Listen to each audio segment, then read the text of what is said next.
Welcome to Trans Men Speak, where they speak and I listen. It's Nesby Gang. Okay, say that again. You said when your husband, so you're a gay male? I'm actually pansexual. Oh, okay. And we are polyamorous.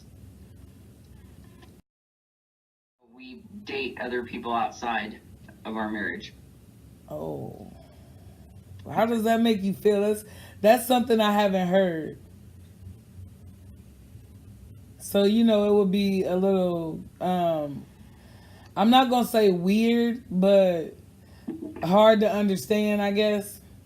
So can you go into explain that to me? So we continue to date other people outside of our marriage, but we always come home to each other. Okay. My husband is predominantly a straight man. Okay. So he dates other women, and then I date both. Are you okay with that? I mean, Yeah. Of course you got to be okay with it because you're okay with it. Yeah. That's out there though. So you date women and men? Yeah. Got you. Got you. So what do you do besides you threw me off a little bit. I'm not going to cap with you. That threw me off a little bit. I was trying to, be prepared, but that threw me off because that wasn't what I was expecting. So I really want to dig into that a little more, like with the labels. Do you care? Do you go for any label at all? I primarily just sit with the bisexual in an open relationship. So would you be considered a bisexual trans male? Yeah. Yeah, that would be that's Yeah. Wow. See, not everybody is the same. No. how does not. how do you stand out? Like I'm not sure what I mean? Um yeah. like not how do you stand out, but do you stand out when you're around other people? No, I think it's that I kind of come off as a flamboyant gay man. Okay. So are you a top or are you a bottom? Very much a bottom. Really? Yeah. Wow. Wow. Look, you got them answers, boy. Them answers that'll knock you off your feet. Like, wow. Like, okay. Okay.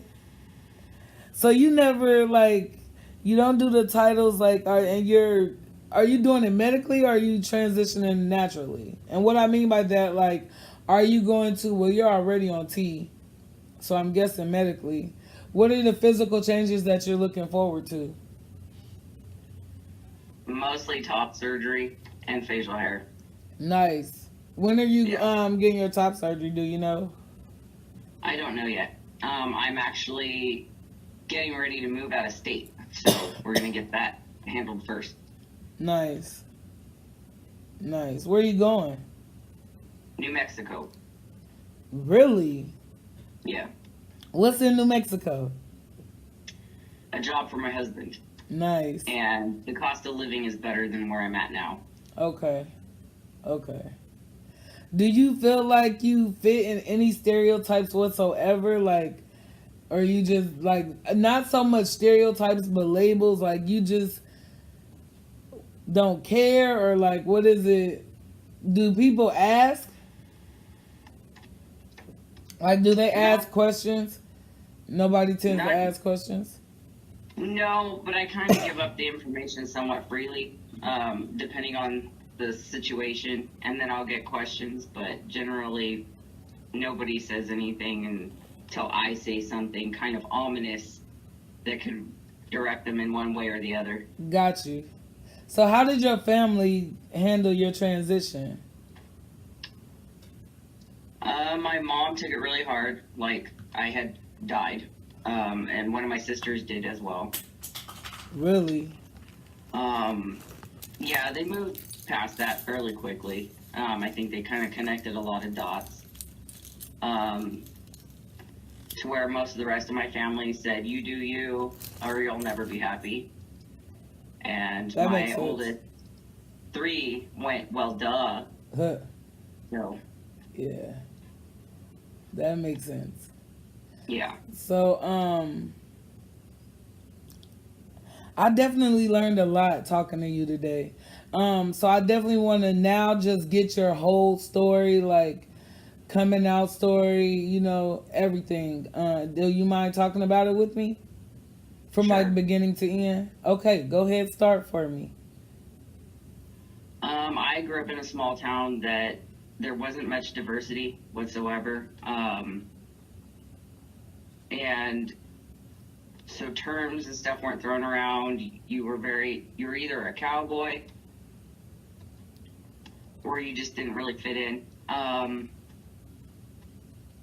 So I knew something was a little bit different about myself in general when I was in kindergarten, having crushes on other girls in the class and stuff like that. That makes sense. But it wasn't until I was 11 and moved to a more diverse city that I connected the dots myself on being bisexual or pansexual. So by high school, a bulk of my family had known, and nobody really batted an eye. I just kind of was an oddball, I guess, in general. But I actually didn't come out as trans until about a year ago. Okay. Yeah. I've been married for 11 years. So that I think was the toughest transition right there, is going from a perceived hetero marriage to a gay marriage. Talk about that And for me for a second, because how did your husband take it when you told him that you wanted to transition? Is that when you guys decided that you wanted to have a open relationship? actually, we had opened our relationship about 3 years into our marriage. Okay. And I had started drag 2 years ago, and it was nothing new. Like, I was really big in the drag scene prior, Okay. just showing up at shows in drag. Okay. I started performing 2 years ago. So by the time I had come out, he said that he was taken aback that it actually happened, but wasn't surprised. And it took him some self searching a little bit, because he grew up in a small town as well and in a very religious family. And so being in something other than a hetero marriage was very different for him. Got you. And it took him a little bit to kind of think if he could handle people calling him gay, because he's married to a man now. Right. Was But divorce ever on the table? what? Was divorce ever on the table? No, So you're it not never getting a came up. divorce. Yeah, I was prepared for the whole divorce thing to possibly come up, but he said that he married me for me, not what I look like or identify as. So he wants to Nice.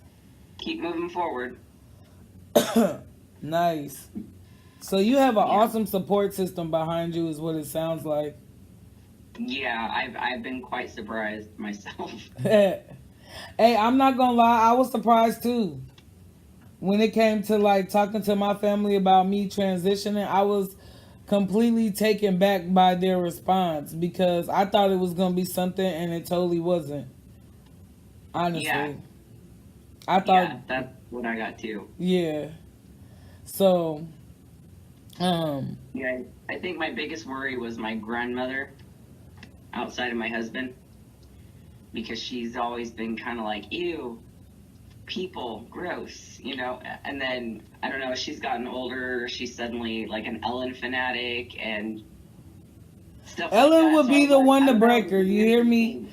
Ellen would be the one to break her. Everybody's Right. grandma loves Ellen. Like, Well, there was a point in high school where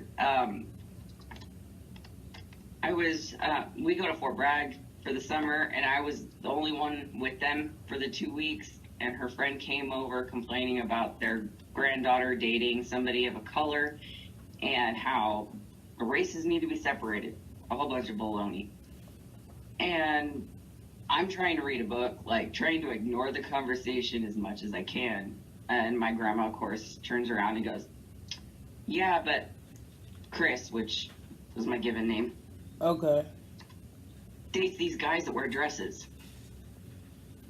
So it turned into her friend going, "Well, what? Do you like girls or something?" And I just stared at my book and said, "Yeah." And my grandma didn't talk to me for a month. Oh, So I wow. was expecting all kinds of stuff, like anything but what she said. And she turned around when I told her that I was trans and said, "Oh, and your mom thought she couldn't have boys."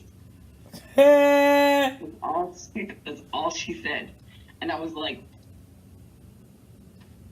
I feel like my grandma's been abducted by aliens, Yeah, because that's not. but I'll take it. Right, right. Because you can't. What else I'm going to do? Right, Right, right. it's grandma. Like, Exactly. okay, now let me ask you this. Do you have, when you go out, is it like predominantly a white area or like a black area? It's mixed. There's Nice. everything out here. And where are you at? Chico, California. Okay. So you would say it's a very diverse area, so you get a little bit of Oh, yeah. everything. Nice. Nice. Yeah. Is it a very big trans community? Um, it's bigger than you would think because I don't know. A lot of them I think just kind of go incognito and don't talk about it. Right. But there's a fair amount. Do you feel comfortable enough to talk about yours with, like, your transition with other people? Yeah, Yeah. Nice. yeah.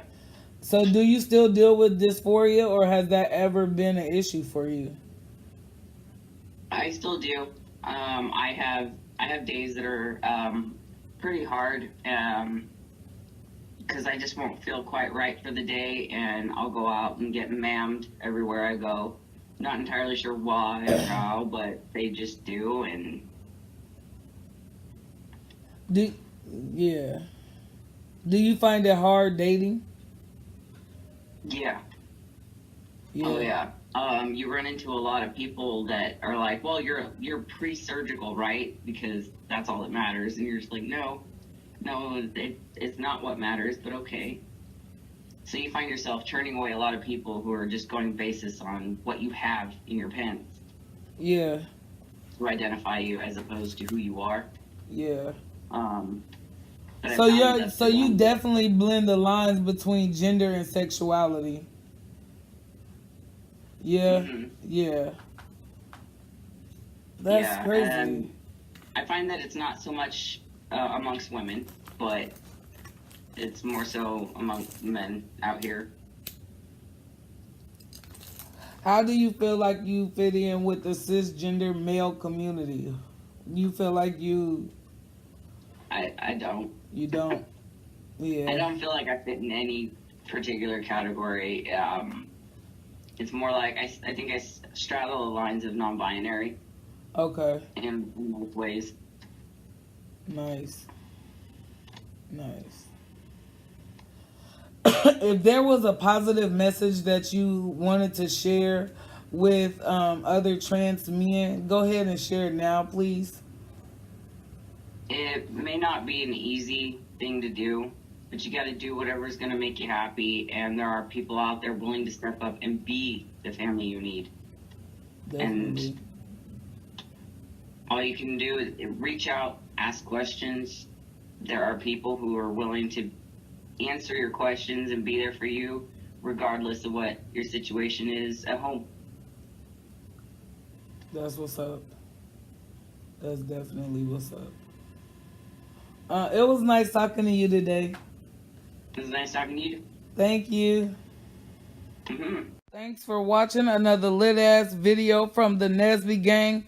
Make sure you like, comment, and subscribe.